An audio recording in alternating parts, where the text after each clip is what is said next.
ஒரு டிக்கெட் 4 படம் உங்கள் டிஸ்னி பிளஸ் ஹாட்ஸ்டாரில். Visit India's first underwater tunnel aquarium at VGP Marine Kingdom, Chennai. நாம எப்படியெல்லாம் அந்த கட்சியினுடைய பேரை சொல்றோமோ அப்படிதான் அந்த கட்சியினுடைய வளர்ச்சி இருக்கும். நியூமராலஜி பிரகாரம் பாத்தீங்கன்னா இது 6ஆம் எண் சுக்கரனது பவர்ல இந்த பேர் அமைஞ்சிருக்கு. விக்டரி அப்படிங்கிறது வி ஃபார் விக்டரி அப்படின்னு சொல்லுவாங்க. 6ஆம் எண்ணில் அந்த முதல் எழுத்து ஆரம்பிக்கிறது ஜெயத்தை தரக்கூடியது. தன்னுடைய பெயரில் ஒரு புரட்சியை தந்ததோ அந்த மாதிரி இவருடைய ஜாதகத்தில் விங்கிறது விக்டரியை தரும். தனிப்பட்ட ஒரு மனிதருடைய ஜாதகத்தை பார்க்கறத விட இந்த மாதிரி பொது விஷயங்களை பார்க்கும்போது நம்ம எதிரில் யாரெல்லாம் நிற்கிறாங்கிறத பார்த்து தான் நம்ம முடிவு பண்ண முடியும். இந்த கட்சிக்கு விதை என்னைக்கு போட்டிருப்பாங்கன்னு நம்ம பார்க்கணும். கடந்த மாதம் 25ஆம் தேதி தீர்மானம். கரெக்ட். 25ஆம் தேதி தைப்பூசம். அந்த தைப்பூசத்தை அன்னைக்கு யார் தலைவர், யார் பொதுச் செயலாளர், இதையெல்லாம் தீர்க்கமாக விதையிடப்பட்ட நாள். 2 வருடங்களுக்குள்ளாக அவர்களுடைய ரசிகர்களை ஓட்டு போடுற அளவுக்கு கொண்டு வரணும். அதை ஓட்டை மாற்றணும். உழைப்பே உயர்வுங்க. அது அவர் பார்த்துக்க போறாரு. சினிமா துறையினுடைய நட்சத்திர பலம், அந்த கிளாமரை யூட்டிலைஸ் பண்றது தான் அவரது புத்திசாலித்தனம். 2 வருடங்கள் இவரை பொறுத்த வரைக்கும் மிக அதிகமாக உழைக்க வேண்டும். அது உழைத்தால் உயர்வு கிடைக்கும். முன்னணி நடிகர் விஜய் அவர்கள் தன்னுடைய கட்சி அறிவிப்பை வெளியிட்டிருக்கக்கூடிய சூழல்ல அவரின் எதிர்காலம் எப்படி இருக்கும் அப்படிங்கிறத கணித்து சொல்வதற்காக நம்மோடு தெய்வீக ஜோதிடர் ஏஆர் பாலகிருஷ்ண ரெட்டி அவர்கள் இணைந்திருக்கிறார். வணக்கம் சார். குரு பிரம்மா, குரு விஷ்ணு, குருதேவோ மகேஸ்வரஹ, குரு சாட்சாத் பரபிரம்மா, தஸ்மை ஸ்ரீ குருவே நமஹ. என் அன்பு பிஹைண்ட் வுட்ஸ் நேயர்கள் அனைவருக்கும், என் அன்பு சகோதரருக்கும் என் அன்பு வணக்கங்கள். விஜய் அவர்கள் தன்னுடைய கட்சி அறிவிப்பை வெளியிட்டு இருக்கிறாரு. நேற்றைய தினத்துல அஷ்டமின்னு சொல்றாங்க. அதெல்லாம் ஏதாவது காரணமா எடுத்துக்கணுமா ஒரு நல்ல ஒரு நிகழ்ச்சி தொடங்குறதுக்கு? உங்களுடைய பார்வையில் தமிழகத்துக்கு ஒரு புதிய கட்சி உதயம், அதுலயும் சினிமாவில் உச்சகட்டத்தை அடைந்தவர். தன்னுடைய உழைப்பால தான் எல்லாருமே ஜெயிக்க முடியும் இல்லைங்களா? எத்தனையோ ஆக்டர்ஸ் வராங்க, ஆனாலும் அந்த அளவுக்கு ஜொலிக்க முடியுமா அப்படின்னா அவங்களது உழைப்பு, அதே நேரத்தில் ரசிகர்களுடைய ஆர்வம், அன்பு, பாசம், அவர்கள் செய்யக்கூடிய தான தர்மங்கள், இதெல்லாம் வச்சு பார்க்கும்போது இன்னைக்கு அவருடைய ஜாதக பிரகாரம் இந்த கட்சி எப்படி இருக்கும், ஏன்னா ஒரு கட்சி எப்படி அமையுதுன்னு சொல்லிட்டு தான் மக்களது வாழ்க்கை நம்ம பார்க்கணும். அப்போ ஒவ்வொரு கட்சி ஆரம்பிக்கும் போதும் அந்த கட்சியினுடைய கிரக ஸ்திதி நம்ம பார்க்கணும். நான் ஜோதிட ரீதியாக தான் உங்களுக்கு பலன்கள் சொல்ல முடியுமே ஒழிய அரசியல் ரீதியாக நான் யாருக்கும் சொல்ல முடியாது. எப்பவுமே ஒரு விஷயத்தை நம்ம ஆரம்பிக்கும் போது எவ்வளவு கஷ்டப்பட்டு இருப்பாங்க. அந்த விஷயத்தை தெரிஞ்சுக்கிறதுக்கு முன்னாடியே அவங்க ஜோதிடர்கிட்ட போயிருப்பாங்க, அவங்க கன்சல்டேஷன் பண்ணியிருப்பாங்க, அந்த அறிவுரைப்படி தான் அவங்க செஞ்சிருப்பாங்க. ஆனால் நேற்று அவர் இந்த கட்சியை ஆரம்பிக்கும் போது அஷ்டமி திதி தான், அதில் தேய்பிரை வேற. ஆனால் ஒரு கட்சி அனௌன்ஸ்மெண்ட் பண்ணது தான் இந்த நேரம். 2வது 10-12 ராவுகாலம், வெள்ளிக்கிழமை, சுக்கிரவாரம் அப்படின்னு சொல்லுவாங்க. 12 மணிக்கு மேலே தான் அவர் இந்த அனௌன்ஸ்மெண்ட்டை கொடுக்குறார். எல்லாருக்கும் கொடுக்கறத 12 மணிக்கு மேலே தான் கொடுக்குறார். நியூமராலஜி பிரகாரம் பார்த்தீங்கன்னா இது 6ஆம் எண் சுக்கரனது பவரில் இந்த பேர் அமைஞ்சிருக்கு.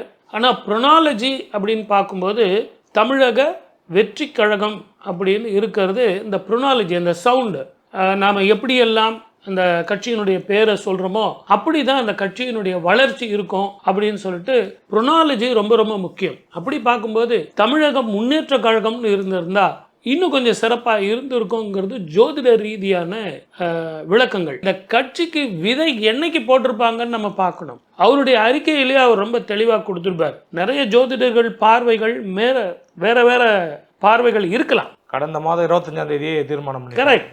ரொம்ப தெளிவாக சொன்னீங்க பாருங்க. 25ஆம் தேதி தைப்பூசம். அந்த தைப்பூசத்தை அன்னைக்கு யார் தலைவர், யார் பொதுச் செயலாளர், இதையெல்லாம் தீர்க்கமாக விதையிடப்பட்ட நாள் தைப்பூசம். அந்த தைப்பூசத்துல சொல்றாரு, அதற்கு தகுந்த ஏற்பாடுகள் செய்யறாங்க.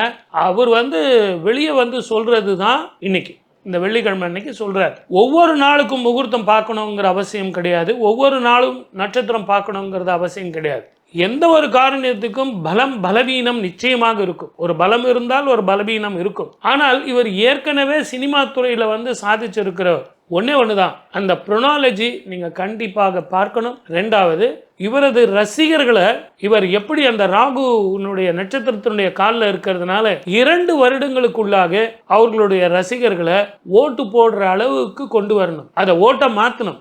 ரசிகர்களை ஓட்டு போடுற அளவுக்கு மாற்றுவாரா அப்படிங்கிறது இந்த ராகுனுடைய கால், அஷ்டம திதி, அதே மாதிரி இந்த நாள் எப்படிப்பட்ட நாள் அப்படிங்கிறதுலாம் ஆராய்ச்சி பண்றவங்களுக்கு இருக்கலாம். உழைப்பே உயர்வுங்க, அது அவர் பார்த்துக்க போறார். நமக்கு என்ன இருக்கு? ஜோதிட ரீதியாக இவ்வளவு பிரச்சனைகள் இருந்தாலும் இதையெல்லாம் எதிர்கொள்ளுவார் அப்படிங்கிற ஒரு நம்பிக்கை தானங்க வாழ்க்கை. 2 வருடங்கள் இவரை பொறுத்த வரைக்கும் மிக அதிகமாக உழைக்க வேண்டும். அது உழைத்தால் உயர்வு கிடைக்கும். அவருடைய பெயரும் கட்சி பெயரும் ஏதோ பொருந்துற மாதிரி இருக்குது. விஜய்ங்கிற வடமொழி சொல்லுக்கு வந்து பாத்தீங்கன்னாக்கா வெற்றிங்கிற பொருள் இருக்கு. அதை தான் இந்த கட்சி பெயர்ல வச்சிருக்கிறதா பல பேர் பேசிக்கிறாங்க.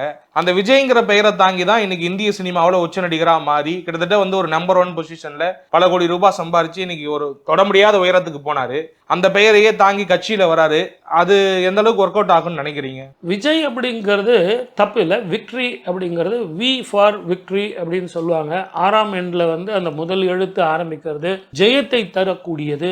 ஜெயலலிதா அம்மையார் அவர்களுக்கு எப்படி ஜெயங்கிற வந்து தன்னுடைய பெயர்ல வந்து ஒரு புரட்சியை தந்ததோ, அந்த மாதிரி இவருடைய ஜாதகத்துல விங்கிறது வந்து விக்ட்ரியை தரும் அப்படிங்கிறது அவங்களுக்கு யாரோ சொல்லியிருப்பாங்க இல்லைங்களா? ஆனால் தமிழக அப்படிங்கிறது முதல் எழுத்தாக வருதே ஒழிய வெற்றி அப்படிங்கிறது 2வது தான் வருது. இந்த ஜோதிட ரீதியாக நம்ம அனலைஸ் பண்ணும்போது வெற்றிங்கிறத விட முன்னேற்றம் அப்படிங்கிறது நம்ம பார்க்கணும். இப்போ நீங்க நம்ம தமிழகத்தை பொறுத்த வரைக்கும் நீங்க எந்த கட்சியை எடுத்தீங்கனாலும் இந்த 2 கட்சிகளை நீங்க பேசாமையே கட்சி நடத்தவே முடியாது. ஒன்று திராவிட முன்னேற்ற கழகம், இன்னொன்று அனைத்து இந்திய திராவிட முன்னேற்ற கழகம். இவங்க இருவருமே என்ன பண்ணியிருக்காங்க அப்படின்னு பார்த்தீங்கன்னா முன்னேற்ற கழகம் அப்படிங்கிற அந்த முன்னேற்றத்தை வந்து முன்னிறுத்தி இருக்காங்க. அந்த முன்னிறுத்தினது வந்து அந்த கழகத்தினுடைய பெயர்கள் வந்து புரோனாலஜியில் வந்து ஸ்டாண்ட் ஸ்டில் பண்ற மாதிரி. இன்னொன்று அவங்களுக்கு விளக்கமாக சொன்னா, இவர் சுக்கிரனது ஆதிக்கத்தில் இவருடைய பெயரை எடுத்திருக்காரு. ஆக சூரியனும் சந்திரனும் இணைந்த இந்த கட்சிகளை சுக்கிரனது அம்சம் கொண்ட இவர் எப்படி எதிர்கொள்ள போகிறார்? இதுதான் கேள்வி. எப்பவுமே பொது வாழ்க்கையில வரும்போது தனிப்பட்ட ஒரு மனிதருடைய ஜாதகத்தை பார்க்கறத விட இந்த மாதிரி பொது விஷயங்களை பார்க்கும்போது நம்ம எதிரில் யாரெல்லாம் நிக்கிறாங்கிறத பார்த்து தான் நம்ம முடிவு பண்ண முடியும். நம்ம கட்சியினுடைய பேரும் புரோனாலஜி மட்டுமே வேலை செய்யுங்கிறத விட எதிரில் யாரெல்லாம் இருக்காங்கன்னு பார்க்கணும். அந்த புரோனாலஜியை பார்த்து அந்த சவுண்ட் எப்படி எல்லாம் கொடுக்குது அப்படிங்கிறத தெரிஞ்சுக்கிட்டு எளிமையான மக்கள் வாயில போய் அந்த கட்சி சேருமா அப்படிங்கிறத முடிவு பண்ண வேண்டியது விஜய் தான். ஒரு 49 வயதுல இந்த அரசியலுக்குள்ள நுழைந்திருக்கிறாரு. அதிகாரப்பூர்வமா ஒரு அரசியல் கட்சி ஆரம்பிச்சிருக்காரு. சரியான காலகட்டமா இது? இல்ல கொஞ்சம் முன்னாடியே வந்திருக்கணுமா, இல்ல கொஞ்சம் கடந்து வந்திருக்கணுமா? அதை பத்தி எல்லாம் சொல்லிடுங்க. சுக்கரனது அம்சம் பெற்ற புரோனாலஜி கொண்ட இந்த பெயருக்கு மிக நிதானம் தேவை, பொறுமை தேவை. அதே நேரத்துல மக்களோடு உறவாட வேண்டும். மக்களுக்கு முன்னாடி வட்டம் போட்டு நின்னா பிரயோஜனப்படாது. ஏன்னா சுக்கரனது அம்சம் என்பது சினிமாவை பொறுத்த வரைக்கும் நல்லா இருக்கும். அரசியலை பொறுத்த வரைக்கும் சுக்கரனது அம்சம் எப்படி இருக்குங்கிறத அவருடைய உழைப்பு தான் தீர்மானிக்கும். இன்னும் கொஞ்ச நாள் கழிச்சு அதை பண்ணி இருக்கலாங்கிறதா ஜோதிட ரீதியான என்னுடைய பதில். சினிமா என்பது வேறு, அரசியல் என்பது வேறு. சினிமா துறையில ஒரே நிமிஷத்துல ஒருத்தன் பணக்காரன் ஆயிடுவான். அரசியல்ல வந்து ஒரே நிமிஷத்துல முதலமைச்சர் ஆக முடியாது. இது கனவு உலகம், இது நிஜ உலகம். இதுல ஒருத்தர் இருந்தா போதும், இதில் மக்களுடைய ஆதரவு வேணும். அது 49 வயசுல இல்ல, 59 வயசுல இல்ல, 60 வயசுல வந்தா கூட மக்களை ஓட்டளிப்பதற்கு தயாரா செஞ்சார்னா வெற்றி அவருடைய பேர்ல மாத்திரம் இல்ல, தமிழகத்துல கூட இருக்கும். அவருடைய தொடக்க காலம்ங்கிறது சினிமாவில் கொஞ்சம் ஸ்ட்ரகிளிங்கா இருந்தது. இன்னைக்கு வந்து உச்ச நடிகராக இருந்தாலுமே கூட அந்த வகையில் அரசியல்லையுமே கூட இந்த தொடக்க காலம்ங்கிறது ரொம்ப சவாலாகவே தான் இருக்குமா? மற்ற அரசியல் ஆளுமைகள்லாம் இருக்காங்க இல்லையா தமிழகத்தில், அவங்கெல்லாம் எந்த மாதிரியான ஒரு கட்டத்தில் இருக்கிறாங்க? இவருக்கு எந்த அளவுக்கு நெருக்கடியாக இருக்கும் அப்படிங்கிறதுக்கு இருக்கு. எதிர்கட்சிகள் யாருமே பயப்படுற மாதிரி தெரியல சார். இவரது உழைப்பு சினிமா துறையினுடைய நட்சத்திர பலம். ஆனால் இந்த நட்சத்திர பலத்தில் கூட இப்போ நான் நடிக்க மாட்டேன்னு சொல்லும்போது இன்னும் இருக்கிற ரசிகர்கள் வேற நட்சத்திரத்தை பார்த்து போகலாமே. அந்த கிளாமரை யூட்டிலைஸ் பண்ணுறது தான் அவரது புத்திசாலித்தனம். அந்த ஜாதக ரீதியாக இவரோட ஜாதகத்தில் அதை உபயோகப்படுத்துறது கரெக்டாக உபயோகப்படுத்துவார் நினைக்கிறேன். ஏன்னா நீங்க சொன்னபடி சினிமா துறையில வரும்போதே அவர் ரொம்ப கஷ்டப்பட்டார். சினிமா துறை மட்டும்தானா, எல்லா துறையிலும் வெளியே வர்றதுக்கு எவ்வளவு கஷ்டப்படணும் சார். அதுக்கு தேய்பிரை அஷ்டமியா இருந்தா என்ன, சுவாதி நட்சத்திரமா இருந்தா என்ன, வெள்ளிக்கிழமையா இருந்தா என்ன, போராட்டம் என்பதுதான் வாழ்க்கை. அரசியல் என்பது போராட்டம். ஆனால் அந்த போராட்டத்தில் 2 திமிங்கலங்களுக்கு நடுவில் இவர் ஜெயிப்பாரா அப்படிங்கிறது இவரை உழைப்பை வச்சு தான் நம்ம உணர முடியுமே தவிர கிளாமரை வச்சு உணர முடியாது. 2 திமிங்கலம்னு சொன்னீங்க, திமுக அதிமுகவை. இதை கடந்து அடுத்த தலைமுறைக்கான தலைவர்கள் சில பேர்லாம் இருப்பாங்க இல்லையா, உதயநிதி, சீமான், அண்ணாமலை, அன்புமணி, இப்படி ஒரு பெரிய ஒரு வட்டம், அடுத்த ஜென்ரேஷன் வந்து பொறுப்புகள் கை மாறிக்கிட்டு இருக்கு இல்லையா? இவங்க எல்லாருடைய ஒரு அந்த ஜாதகத்தை பார்க்கும் போதும் இவரை பொருத்தி பார்க்கும் போதும் அதுலேயுமே அப்படிதான் இருக்கா காம்படிஷன்? இவருக்கு சவால் தான் இருக்குதா? மக்கள் சந்தேகம் ஜோதிட ரீதியாக பார்த்தீங்கன்னா இன்னைக்கு வர்ற ஜெனரேஷன் பார்த்தீங்கன்னா, இப்போ இவருக்கு 49 வயசுன்னு சொன்னீங்க, அண்ணாமலைக்கு என்ன வயசு, உதயநிதிக்கு என்ன வயசு? ஸோ அடுத்த கட்டத்தை நோக்கி அரசியல் போய்கொண்டு இருக்கிறது. அதே மாதிரி தான் வாக்காளர்கள் கூட. அதை நீங்க யோசிக்கணும். ஜோதிட ரீதியாக பார்க்கும்போது ஒவ்வொரு கட்சிக்கும் ஒவ்வொரு ஆயுள் பலம்னு ஒன்று இருக்கு, எதிரிகள் பலம்னு ஒன்று இருக்கு. எப்பவுமே நம்ம பொது வாழ்க்கையில பார்க்கும்போது நம்ம ஜாதகத்தை பார்க்கறத விட எதிரிகள் பலம் எப்படின்னு பார்க்கணும். ஓகே சார், அவர் தொடர்ச்சியா சினிமாவில் பயணிக்கிறதன் மூலமா அரசியலுக்கு மைலேஜ் கொடுக்கும்னு நினைக்கிறீங்களா? நிச்சயமாக இவர் அந்த சினிமாவை வச்சுக்கிட்டு தான் அரசியலுக்குள்ள வந்து ஒரு போஸ்டிங் எடுக்கிற வரைக்கும் உதவுமே ஒழிய, அதை விட்டுட்டு இவர் பண்ணாரு அப்படின்னா அந்த ரசிகர்களை வந்து வாக்கு வங்கியாக மாற்றுறது ரொம்ப கஷ்டம். அண்ணா விஜய் அண்ணா விஜய் அண்ணா அப்படின்னு சொன்னா பரவாயில்ல, அது அன்பு, அது பாசம். ஆனா அரசியலுக்கு அந்த அன்பு பாசம் பிரயோஜனம் இல்லை. வாக்கு வங்கிகளாக மாற்ற வேண்டும். அவர்களுடைய அண்ணனுக்கு அவர்கள் வாக்களிக்க வேண்டும். இப்ப எல்லாம் வர்றவங்களே நீங்க என்ன தருவீங்க, நீங்க என்ன பண்ணுவீங்க அப்படின்னு கேட்கறத விட அவர் செய்வார், அவர் போவார்ங்கிற நம்பிக்கை மக்கள் மனதில் இருந்தால் திரு விஜய் அவர்கள் ஜொலிப்பார். நட்சத்திரமாக இல்லை, மக்கள் மனதில் ஜொலிப்பார். இவருக்கு எது பலம் தரும் நினைக்கிறீங்க? தனித்து போட்டிடுறதா இல்ல கூட்டணியா களம் காண்றதா? பின்னோக்கி நம்ம போய் பார்த்தோம்னா, சக்கரவர்த்தி ராஜகோபாலாச்சாரியார் அவர்கள் திராவிட முன்னேற்ற கழகத்துக்கு மிகப்பெரிய பலமாக இருந்தார்கள். முஸ்லீம் லீக் கட்சி வந்து மிகப்பெரிய பலமாக இருந்தது. அந்த சரித்திரம்லாம் நீங்கள் எடுத்து பார்த்தீங்கன்னா அவங்கெல்லாம் ரொம்ப போராடித்தான் வந்திருக்கார். ஒவ்வொரு போராட்டத்திற்கு பின்னாடி இன்னைக்கு இவங்க கோலோச்சுறாங்க, இவங்க அந்த பதவியில் உட்காடுறாங்க அப்படின்னா நெற்றி வேர்வைன்னு சொல்ல முடியாது, நெத்தியில இருந்து அந்த ரத்தத்தை சிந்திருக்காங்க. அவ்வளவு போராட்டம் பண்ணியிருக்காங்க. அது சாதாரண வெற்றி இல்லை. இப்போ 3rd ஜெனரேஷன் ஒன்று வருது.